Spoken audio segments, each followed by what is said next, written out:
بسم آب وولد ومنفس قدوس أهدو أملاك أمين كاب جزابه ربونان كاب قوتنا يسوس كريستوسن سجان سلامن يفزحلكم أب وشت إرتران كبابيان كمون أب كله معودات عليهم كينكم تكاتل نازل لكم تكاتل تناخم كأنكم كما ياللكم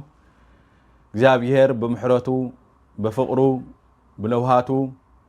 بملكوتاوي حلوؤ حليو كساب سعزيا بدحانه سلام سلازا صنحنان سلازا عقبنان كبرن مسغانان املخون وداسين نزخر سمو يخون بروخ ورحاصوم يغبرلنا ابصمزي كام مدرنا كويناتن ورخويناتن زطفالو سلام زنغسلو فقري زوحزلو صوم كخون ابزي كلته سومنزي كم فقد እግዚአብሔር ተኸታታለ ትምህርቲ ክንመሃር ክንፍትኒና አርእስ ትምህርትና መዝሙር ማርያም ብዝብል ይኸውን كاب وانجيل لوقاس معرف حدا فقدي 46 جميرو كساب 55 زلو قدس دنجل مريم زمرتو مزمور تقسي بتقسي اوشت ات مزمور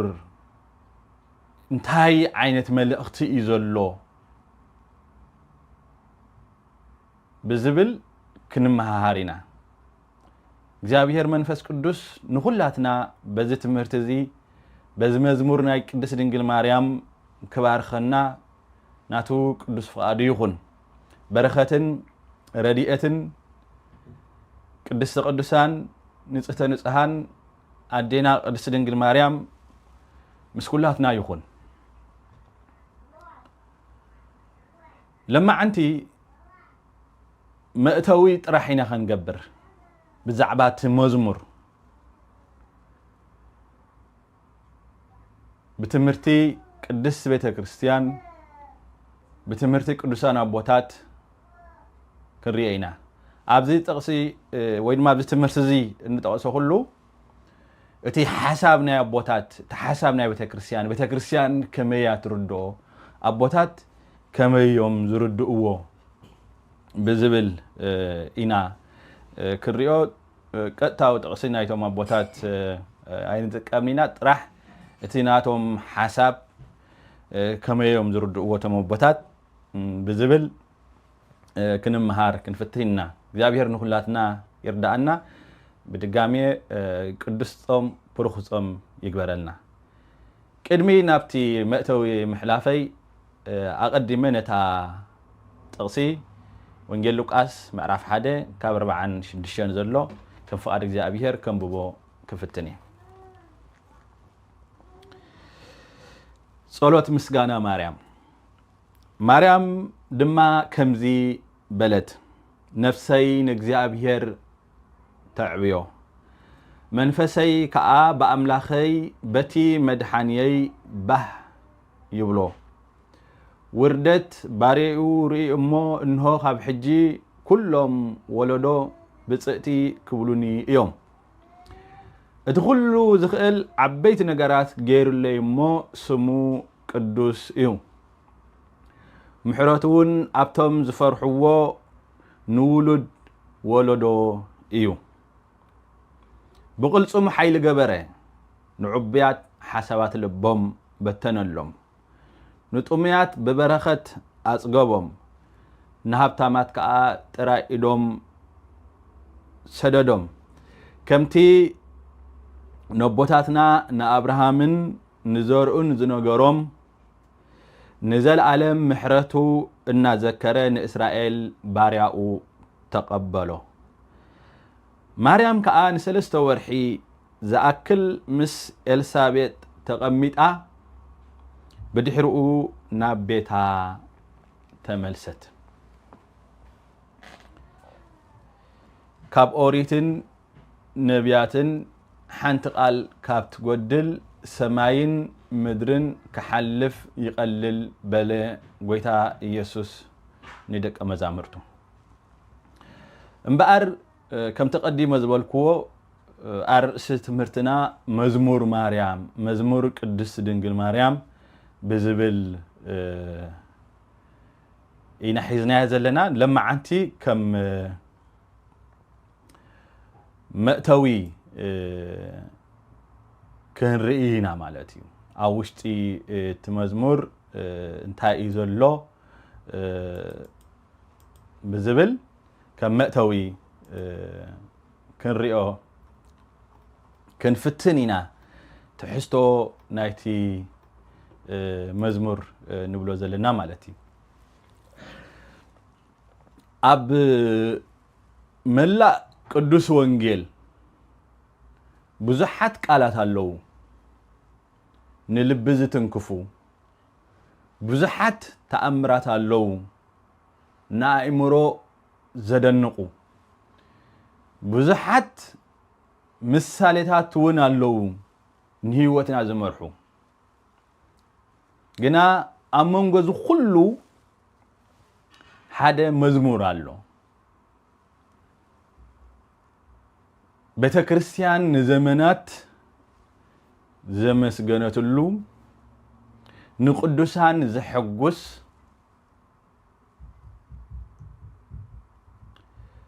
نمنكوسات أبعتهم زكالسة نمؤمنان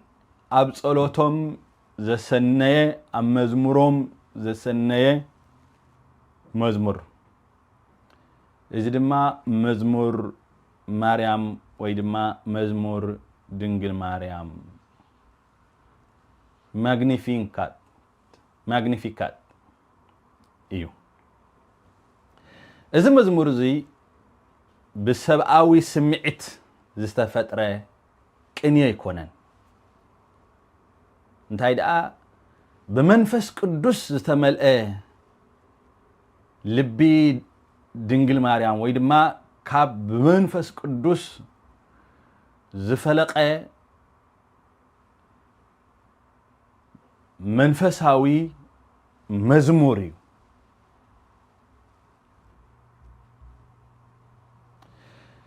سلازي إذا مزمور زي مزمور مسجانا مريم ويدما مزمور قال ناي مريم ناي قدس دنجل مريم طرح زي كونس دمصي بيت كريستيان ايو مالتي اسكا اذا مزمور زي كميليو تجميرو كميلي يمصيو نابزبل كناتو ادينا قدس دنجل مريم بملأخ قدس جبريل بالسرات مستبسرت ويدما بالسرات كاب قدس ملأخ مستقبلت نجزار اسها ايتحغوستن ويدما بجزار اسها ايتمكحتن ويدما مسمعت السوق الى قدس دنجل مريم مابزلتو بوتا ويدما بزنبرتو بوتا ايتقمطتن وانجيلاوي قدس لوقاس كم زبلنا لوقاس 1:39 اتم الاخ ابسيروا مسكده نساون مستقبلوتو افقد 39 انتاي زبلنا مريم دما بتقوانتي تقلاطيفا ناب إلسابيت كم زخدت ينغرنا قدس دنجل مريم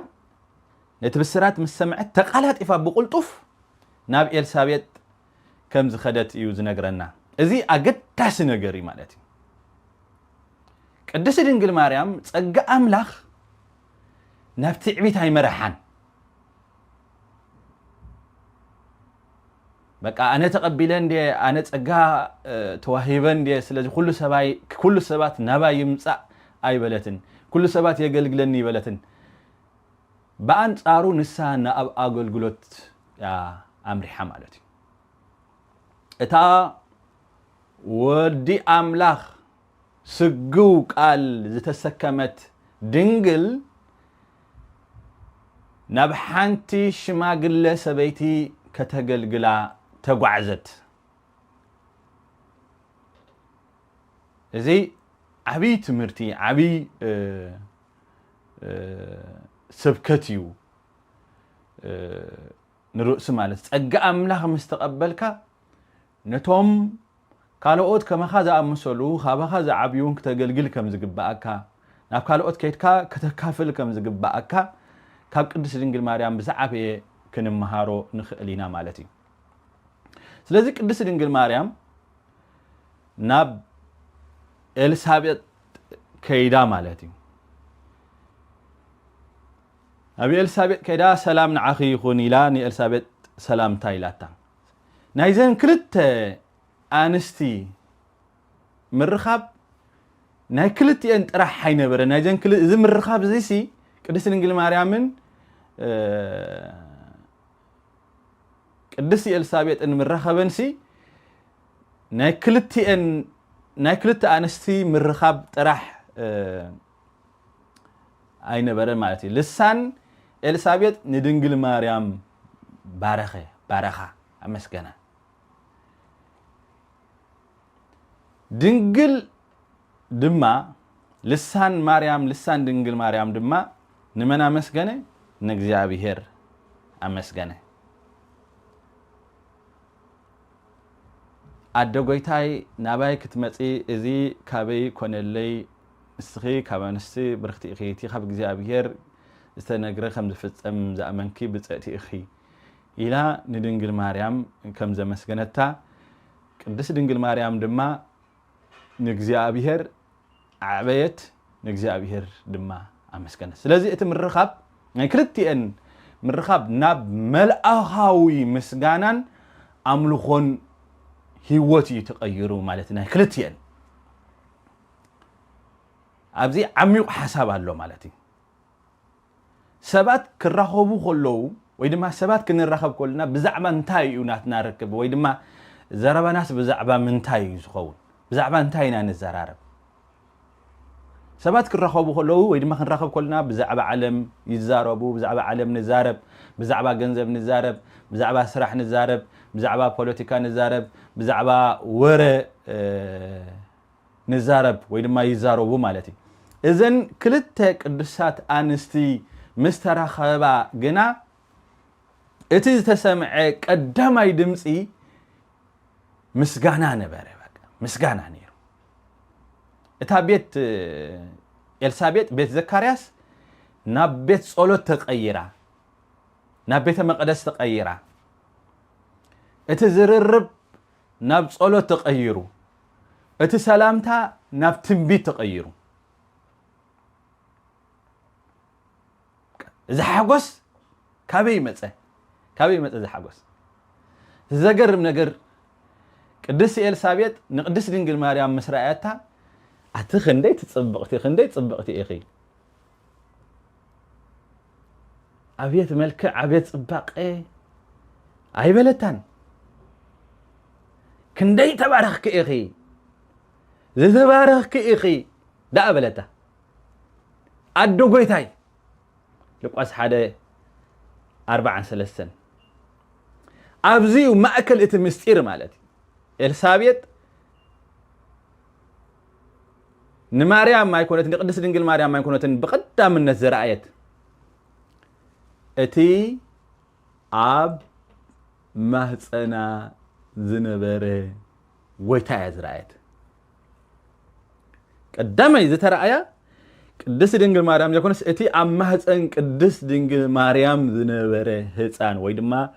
እቲ አብ ማህፀን ቅድስት ድንግል ማርያም ዝነበረ ጎይታ ወይ ስግው ቃል ስለዚህ እቲ ሓጎስ እቲ በረኸት እቲ ትንቢት እቲ ምልአት መንፈስ ቅዱስ ኩሉ ምንጩ ክርስቶስ ክብር ንዝክርስም ይኹን እቲ ሓጎስ እቲ ምልአት እቲ በረኸት ኩሉ ምንጩ ክርስቶስ ማለት ሲ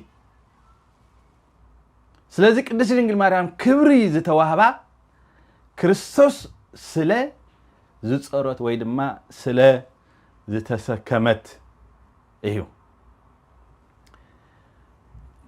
ካብ በረኸት ናብ ምስጋና ኣብዝውን ዘገርም ነገር ወይ ድማ ለውጥ ንርኢና ኤልሳቤጥ ቅድስት ኤልሳቤጥ ንቅድስት ድንግል ማርያም ምስ ኣመስገነታ ቅድስት ድንግል ማርያም ግና እቲ በረኸት ናብ ርእሳ ታገበረቶን ኣይወሰደቶን ንባዕላ ይገበረቶን ማለት እዩ ብዙሓት ሰባት ምዘመስጉንና እንመልሶ ንሳ ግና ከምኡ ይገበረትን ቅድስት ድንግል ማርያም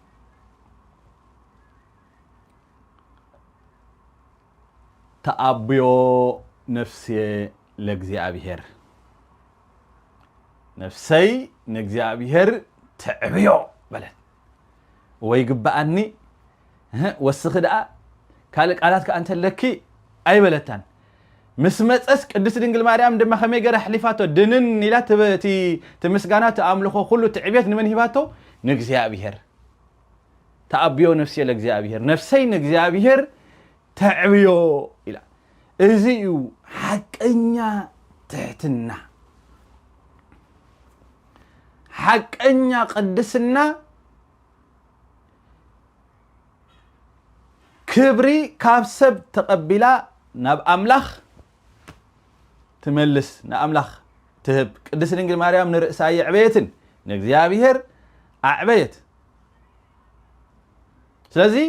እዚ መዝሙር ናይ ትሑት ልቢ ፍረ ምዃኑ ይገልጽ ትዕቢት መዝሙር ኣይወልድኒ ከመይ ጌርካ ንነፍስኻ ከም ሓደ ዓብይ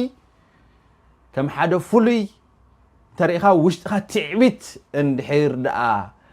መሊኡሲ ኣእምሮኻ መዝሙር ክወልዳ ይኽእልኒ እዩ ምክንያቱ ትዕቢት ኣነ ስለ ዝብል ኣንነት ብኣንነት ዝተባዕጠ ስለ ዝኾነ ንሱ ክምስገን ንሱ ክውደስ ደኣሉ ዝደሊ እምበሪ ከመስግንን ክውድስን ኣይክእልኒ ትሕትና ግና ምስጋና ይወልድ ምስጋና ትወልድ ትሕትና ትሕት ምባል ስለዚ ቅድስት ድንግል ማርያም ነፍሰይ ንእግዚአብሔር ተዕብዮ ኢላ ኣመስጊና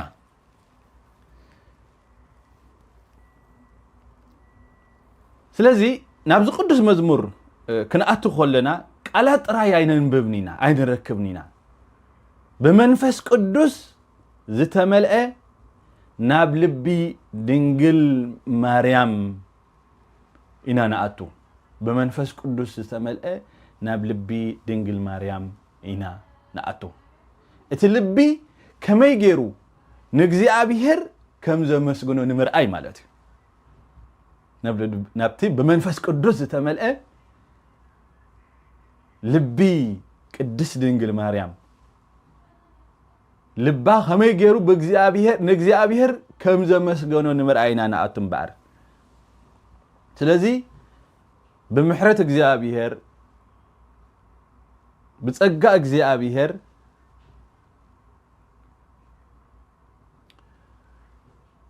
ክንሪኦ ኢና ካለ ምስኡ ተተሓሒዙ መዝሙር ቅዱስ ድንግል ማርያም ኣብ ታሪኽ ምድሓን ዝብል ክንሪኦ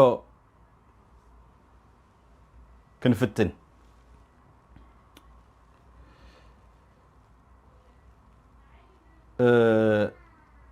ወንጌላዊ ቅዱስ ሉቃስ ስለምንታይ እዚ መዝሙር እዚ ብሙሉኡ ኣብ ወንጌሉ ክጽሕፎ ዝኽኣለ ወይ ድማ ኣብ ወንጌሉ ዘእተዎ ቀሊል ሕቶ ይኮነን ማለሲ ማርያም ድማ ንእግዚአብሔር أمسجنت رحيلو كحلفو يخيل نيري ولا خمون تبلون أخلي نجزابير مسجنا عيلون دي حد أتحفوون أخلي من مسجان نجزابيريو زدلي جنا بمنفس قدوس ويدما منفس قدوس بونجلاو قدوس لوقاس أبيلو أزي مزمور زي نبيت كريستيان أقمتو مخنياتو إذا مزمور زي مزمور مريم تراي أيكونن كم تيا قديمة أمتو نزولكو بيت كريستيان وزح متى نبزح زمن زمرته مزموري لنيرة مزمور مريم راح أيكونن تادا نايمن لا تاريخ مدحان متقالالي إيو مالتي هذه عوي ترجم عليه مس مزمور قدس دنجل مريم أما صحف قدس السماء مع زمساسل مزمور الله مزمور هنا عد ساميل قدام ساميل معرف كلته خب حدا جمير مالتي بزحت أبوتات بزحت مهورات مصحف قدس نزي مزمور حنان مزمور قدس دنجل مريم إننا تأثروا يترجم وإم مالتي سلازي مزمور قدس دنجل مريم كابادو زتبقسة أيكونن نالبات نبكال أرأسنا خي نو حنان بر قدس دنجل مريم أبكال أرأس خن مهاروخ نفترينا قدس دنجل مريم بعوقات مصحف قدس أزياب ردئتن بسلتن نمصحف قدس بعمقت تردؤو كم دنبرتن قدسات مصحفتي اندام ببت كم زعابيتن كم دنبرتن كاب مزمورا حدا كنريو ونخلينا مالتي سلازي مزمور قدس دنجل مريم كابادو ويدما خاب سقيلو اي زمص ايكونن زجمره ايكونن مالتي ابولي كيدان ካልኡን ምስኡ ዝመሳሰል መዝሙር አደ ሃና ሳሙኤል ነሩ ከምዚ ይብል መዝሙር ሃና ድማ ከምዚ ኢላ ጸልየት ልበይ በእግዚአብሔር ይሕጎሳሎ ቀርነይ በእግዚአብሔር ክብ ይብል ብምድሓንካ ተሓጉሰ እሞ አፈይ ናብ ጸላእተይ ሃሂሉሎ ብጀካኻ ካልእ የልቦን እሞ ከም እግዚአብሔር ዝበለ ቅዱስ የልቦን ከም አምላኽና ዝበለ ኸውሕ ኸኣ የልቦን እግዚአብሔር ኩሉ ዝፈልጥ አምላኽ እዩ ግብርታት كأ أو مزن يمو انبزا زربات عبيت أيتبزحو قال دفرتون كاب أفكم أيوتا كستي اتم حيالات تسبره اتم سنكلكل زبلو زنبورو خأ حيلي تعادقو اتم صقوبات زنبورو منتنجيرا تجزؤو اتم تقميات دما دقيم أيت أميون أوه اتامخان شوعات ولدت اتاولاد قنا دخمت እግዚአብሔር ይቀትል ይحو خا نفسي اليورد يوص دما እግዚአብሔር يركي يهبتم كا تحت يبل كب دما يبل اعنود مدرنا እግዚአብሔር እዩ نعلم كا ابلعلو انبير وامو نتي نداي كاب حمد اسنسيو نتدخاون كاب غودف العلو مس مكواننتي يقمطم زفان كبرون يورسوم نسو نغار قدسانو يحلون سب حيلو ايسعرن يمو تمرسي أنسي أبسلمات كتوف يوم إتهم نجزابيهر تصاررو سبربر يبلو أبسماي كوينو أبلعلوم ينقود جزابيهر نوسانات مدري فرد ننقص دم حيلي هو نقرن مسيحي خاء لعل يبل إذا مزمر زي هانا نسامي المسولدت نجزابيهر زي مسكنات اللو ويدما كم زي مسكنات مالتي قدس دنجل مريم دما ود أملاخ مستسكمت ويدما متصورت نجزابيهر أمسكنت كلتين مزمورات بتمساسالي حسابات استمل آيين مالتي أبو انت عينان ري تحوتات يلعلو لعلي بلو عبيات يواردو طميات يتقبو أملاخ نخدانو امون مهانو زقلت قدس دنجل مريم كمتي بأملاخي بمدحاني منفسي بأملاخي بمدحاني باهي بلوخم زولت كومو دما هناون لبي بእግዚአብሔር ይሕጎሳሎ ቀርነይ በእግዚአብሔር ክብ ይብላሎ በመድሓንካ ተሓጉሰ ኣለኹ እንዳበለትውን ከም ዘመረት የሪአና ስለዚህ ተተማሳሳሊ ኣብዚ ክሪኦ ንኽእሊና ማለት እዩ ስለዚ ቅድስት ድንግል ማርያም ናይ ሃና መዝሙር ብዝበለፀ ብዛዕበያ ደጊማቶ ማለት እዩ ሃና ብዛዕባ ሳሙኤል ተሓጎሰት ማርያም ቅድስት ድንግል ማርያም ድማ ብዛዕባ መድሓኒ ዓለም ተሓጎሰት ማለት እዩ ሃና ኣብ ብሉይ ኪዳን ጽላሎት እያ ነይራ ፍጻሜ ግና ቅድስት ድንግል ማርያም እያ ሃና ነቢይ ወለደት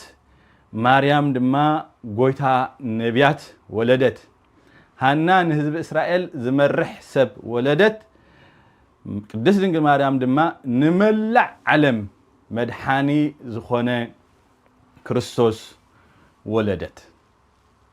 እዚ እቲ ምምስሳሉ ማለት እዩ እዚ መዝሙር ናይ ትሕትና መዝሙር እዩ ናይ ትሕትና መዝሙር እዩ ኣብዚ ጽቡቃት ቃላት ሓያላት ቃላት ወይ ድማ ኣብ ውሽጡ ዘገርም ነገር ኣለዎ ማለት እዩ እታ ካብ ኩሉ ዝለዓለት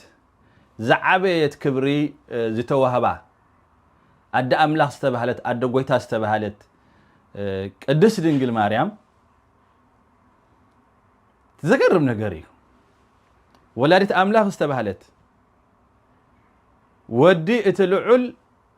ክትወልዲ ኢኺ ዝተባህለት ቅድስት ኤልሳቤጥ እውን ንስኺ ካብ ኣንስቲ ብርኽቲ ኢኺ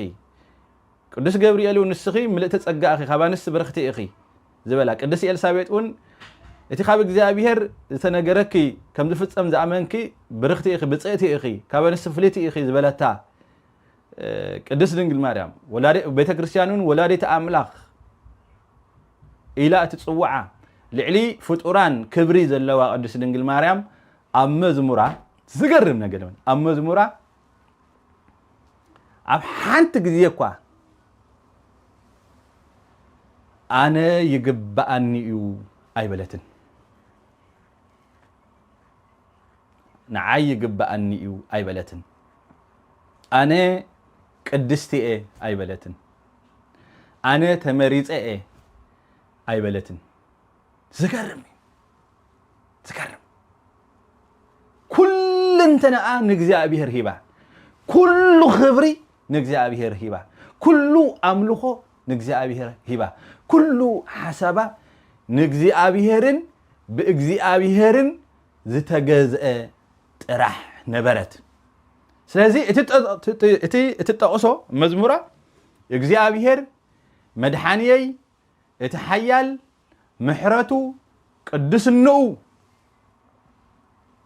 ዝብል ነበረ እምበር ብዛዕባኣ ኣይኮነን ብዛዕባ ኣይነበረን ስለዚ እቲ መዝሙር ብዛዕባ ማርያም ኣይኮነን ማለት እዩ በቃ ንሳስ ከም በገና መንፈስ ቅዱስ ኮይናሲ በገና ናይ መንፈስ ቅዱስ ኮይናስ በቃ ንእግዚአብሔር በቃ ንጹህ ዝኾነ መስዋዕቲ ንጹህ ዝኾነ ኣምልኾ እተወፊ እትህብ ኣደያ በገና ድምፂ ጥዑም ድምፂ ክህብ እንድሕር ደኣ ኮይኑ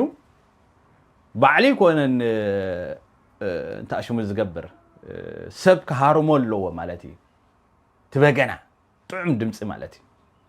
ትሃርፕ ዝበሃል ብእንግሊዝኛ በቃ ጥዑም ድምፂ ከውፅእ እንድሕዳ ኮይኑ ሰባት እዮም እንታሽሙ ክገብርዎ ማለት እዩ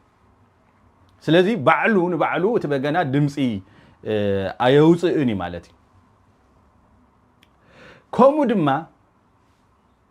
ቅድስት ድንግል ማርያም ክብሪ ንገዛ ርእሳ ኣይወሰደትን ትሕት ኮይና በገና መንፈስ ቅዱስ ብምዃም መንፈስ ቅዱስ በኣቢሉ ንእግዚአብሔር ተግብር ኣመስገነ በቃ ንእግዚአብሔር ኩሉ ክብሪ ኮይና በገና ናይ መንፈስ ቅዱስ ኮይና ንእግዚአብሔር ክብሪ ዕብየት ሂባ ማለት እዩ ነፍሰይ ንእግዚአብሔር ትዕብዮ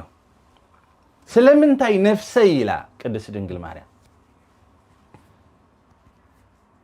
ስለምንታይ ልሳነይ ንእግዚአብሔር ተዕብዮ ዘይበለት ኣፈይ ንእግዚአብሔር ይዕብዮ ዘይበለት ልሳነይ ዘይበለ ስለምንታይ ይቅረታታ ኣፈይ ልሳነይ ሲ ስለምንታይ ልሳነይ ዘይበለት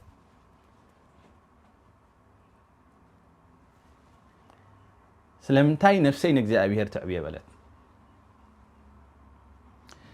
ምስጋና ካብ ልሳን ካብ መልሓሳ ይጅምርኒ ልሳን ካብ ልቢ ዝጅምር ካብ ውሽጢ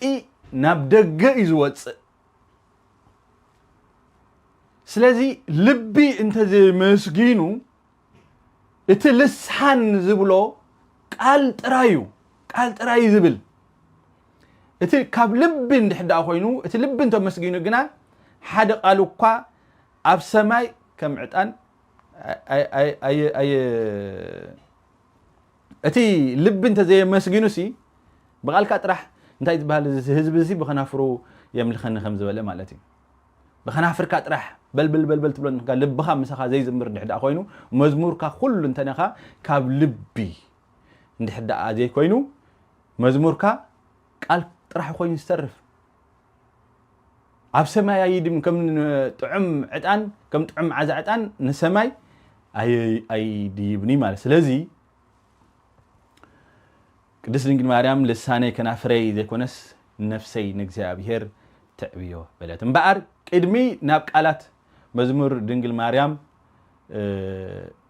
ምእታውና ልብና ከም ልባ ከም ቅድስት ድንግል ማርያም ክዳሎ ይግባእ ማለት እዩ ምክንያቱ መዝሙር በፍልጠት ጥራሕ ዘይኮነስ በንጽህና ልቢ ዝዝመር مزمور إيه مالتي لازم بنتصهنا لبي كم قدس نجل مريم عبيت كله نجزي أبيهر محب قلاوي أفعاوي ناكنفرت راح زي كونسي كاب كنفرنا زلالي كاب لبنا خاب معمق لبنا نفسنا خزمر الله خنزمر كل ناسي نفسنا سي خزمر الله نفس اللي حدا زي زميرنا انت زي زميرا خاب لب اللي حدا كنا مسجن زي كإلنا لكنتو صاموك يزخون زلما دخام راح يزخون سجا خاطر حجوس تخليها سجا كزلل كبلي خليو منفس نفس جنا كنتو يزخون زلما مالتي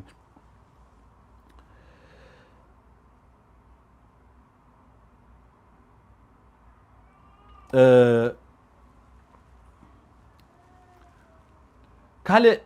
نريو ቅድስት ድንግል ማርያም ስለምንታይ ኣብ ሰዓት እዚ ዘሚራ ነፍሰይ ንእግዚአብሔር ተዕብዮ ኢላ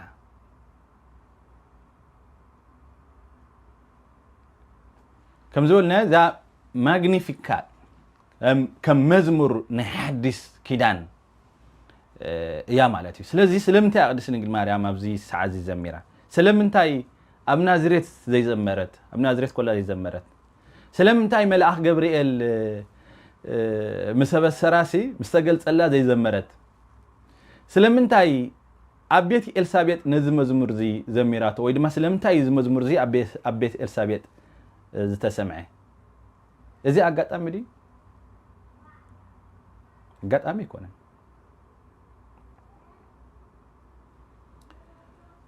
ምስጋና ፍረ መልአት መንፈስ ቅዱስ እዩ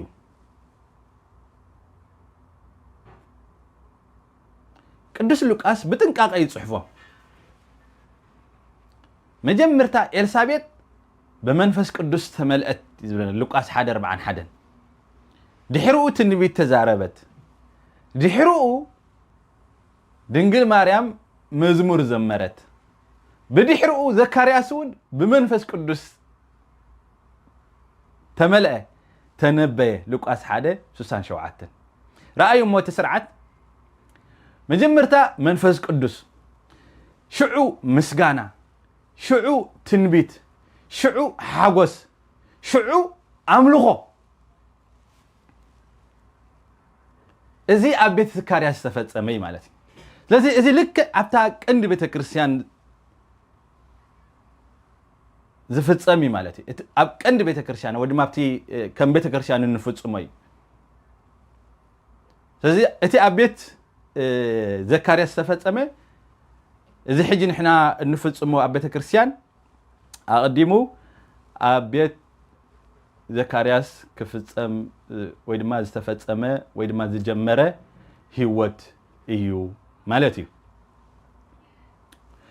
እቲ መንፈስ ቅዱስ ንኤልሳቤጥ ብምልኣት ዝተዛረበ ኣብ ማርያም ድማ ኣብ ቅድስት ድንግል ማርያም ድማ መዝሙር እንታይ ገበረ ኣውሓዘ ኣፍለቀ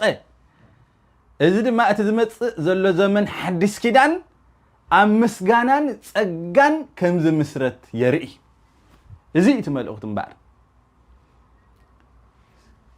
ኤልሳቤጥ በመንፈስ ቅዱስ ተመልአት ዘመስገነት ቅድስት ድንግል ማርያም ዘመረት ዘካርያስን ተመሊኡ ዝዘመረ ብሓንሳብ ድማ መወዳእታ ሓጎስ ኩሉ መጽዩ ኣምልኾ ዝፈጸሙ ምስጋና ዝኾነ ስለዚ እዚ እቲ ዝመጽእ ዘመን ሓድሽ ኪዳን ኣብ ምስጋናን ጸጋን ከም ዝምስረት የጠቕልል ኣብ ብሉይ ኪዳን ብዙሕ ግዜ ፍርሓት ኣሎ ደመና ኣሎ ነጎድጓድ ኣሎ ሕጊ ኣሎ ኣብ ሓድሽ ኪዳን ግና እቲ ቀዳማይ ድምፂ መዝሙር እዩ እዚ በአጋጣሚ ይኮነን ስጋ ምልባስ ወዲ ኣምላኽ ስጋ ምልባስ ወዲ ኣምላኽ ንሰብ ሓድስ መዝሙር ኣምጻኣሉ ማለት እዩ ከምቲ ቅዱስ ዳዊት ዝበሎ ንእግዚአብሔር ሓድሽ መዝሙር ዘምሩ ከም ዝበለ መዝሙር 95 ፍቅዲ 1 ስለዚ እቲ ሓድሽ መዝሙር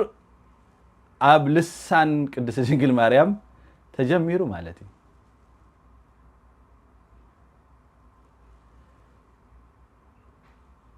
ማግኒፊካት ናይ ሓድሽ ኪዳን መዝሙር ሙሴ እዩ ማለት እዩ መዝሙር ቅድስት ድንግል ማርያም ናይ ሓድሽ ኪዳን መዝሙር ሙሴ እዩ ማለት እዩ ኣብ ብሉይ ኪዳን ሙሴ ንቀይሕ ባሕሪ ምስ ተሳገሩ ወይ ድማ እስራኤላውያን ምስ ተሳገሩ መዝሙር ተዘሚሩ ማርያም ሓፍቲ ቅድስት ማርያምን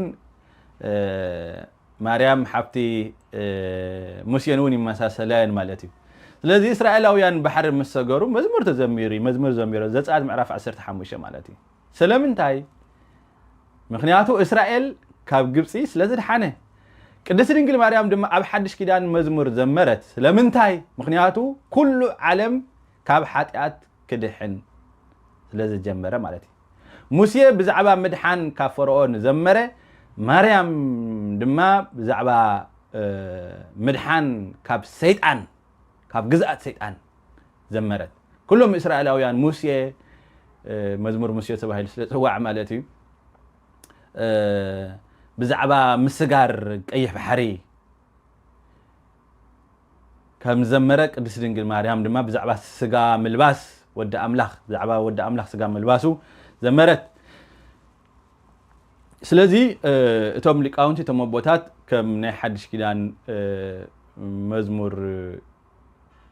ገይሮም ይርእይዎ ማለት እዩ ካብቶም ሊቃውንትስ ካብቶም ምሁራት ከም በዓል ኦሪገን ዝኣመሰሉ እንታይ እዮም ዝብሉ ሓደ ሰብ ብሓቂ ነፍሰይ ንእግዚአብሔር ተዕብዮ ክብል ዝኽእል ቀድሚኡ ንክርስቶስ ኣብ ውሽጡ ምስ ዝሽከሞ ወይ ድማ ክርስቶስ ኣብ ውሽጡ ምስ ዝህሉ ጥራሕ እዩ ነፍሰይ ንእግዚአብሔር ተዕብዮ ክብል ዝኽእል ይብል ማለት ይብሉ ማለት ከም በዓል እቶም ቦታት ከም ይብሉ ከም በዓል ኦሪገን ስለዚ ቅድስት ድንግል ማርያም ድማ ብኣፋ ጥራይ ኣይዘመረትን ቅድሚ ምዝማራ ክርስቶስ ኣብ ማህፀና ነበረ እቲ ዝነበራ ህይወት እዩ እቲ መዝሙር ዝወለደ ማለት እዩ ስለዚ ኣብ ውሽጥኻ ክርስቶስ እንድሕር ደሃዲ ከምዚ ዓይነት መዝሙር ትዝምር ማለት ስለዚ ንዓና እንታይ ዝምህረና ብዙሕ ግዜ ንኸነ መስግን ንፍትን ኢና ግና ልብና እንታይ ባዶ እዩ ቃላት ወጽዮም ሓጎስ ግና የለን ስለምንታይ ምስጋና ካብ ከንፈር ይጅምርኒ ካብ ልብ ይጅምር ካብ ህላው የክርስቶስ ኣብ ውሽጥና እዩ ዝጅምር ልብና ንክርስቶስ እንድሕር ደኣ ተሰኪሙ ወይ ድማ በክርስቶስ እንድሕር ደኣ ተመሊኡ መዝሙር كوحز كفلق يخير مالتي سلازي قدس دنجل مريم قدم زمارة كريستوس تسكي معنا بلد نحناون قدمي افنا مخفاتنا لبنا بكريستوس كملا اللوون بعد كملا اللو كريستوس كل اللو سلازي نكريستوس اب وشت ازغبرت نفسي يعني እግዚአብሔር بزغبا እግዚአብሔር ዝበቀ እግዚአብሔር ዝግባ መዝሙር ትዝምሮ ክዝምር ኮለኻ ኣብ ሓጎስ ኣለዎ ናይ ልቢ ባህታ ናይ ልቢ ሓጎስ ኣለዎ እቲ መዝሙር ማለት እቲ ህይወትና ካኹም ይኸውን ባር ስለዚህ እዚ ኢና እኽቲ ኣብ ሞዳህ ንሕና ክንመሃሮ ንኽእል ዝበልና ሞ ናይ ለማዓቲ ዝነበረና قدامي كفال مأتوي نزي مسل نيرو بزي ذهبكو نيشتي نجر رخيفكم لو قتلو تسفاي يقبر سلازي اما تاص انا ايت مزمور كما يمثل بزبل كم مأتوي نيشتي لنا كاب تخاتالي لما خاب صباح نفسي نغزابير تعبيو بزبل كنجمر إنا سلازي إذا صمزي እግዚአብሔር زعبيرلو እግዚአብሔር زخبرلو ህይወትናስ ንእግዚአብሔር ተخبرلو ጾም ክኸውን ካብ እንጀራ ካብ መብልዕ ካብ መስተ ምኽልካል ዘይኮነስ ካብ ሓጢአት ካብ ክፍአት ወፂና ከምቲ ቅድስት ድንግል ማርያም ንእግዚአብሔር ዘዕበየቶ بهيوتا بنابرأ بمزمرة بخلو نحناو نجزئابير كنعبيو نجزئابير كنخبرو نجزئابير أبلبنا كنصوع عمو لبنا أفنا مزمور كوحز مسكانا خوحز زتقدس كبر مسكانا كوحز يقبو إمو نجزئابير يسمعنا እግዚአብሔር ጸሎትና ይቀበለልና እግዚአብሔር ጾምና ይቀበለልና በረከታ ዲና ቅድስት ድንግል ማርያም ድማ ምስኩላትና ይኹን ጸጋ ጎይታና ኢየሱስ ክርስቶስን ፍቅር እግዚአብሔር አቦን ሕብረት መንፈስ ቅዱስን ምስኩላትና ይኹን አሜን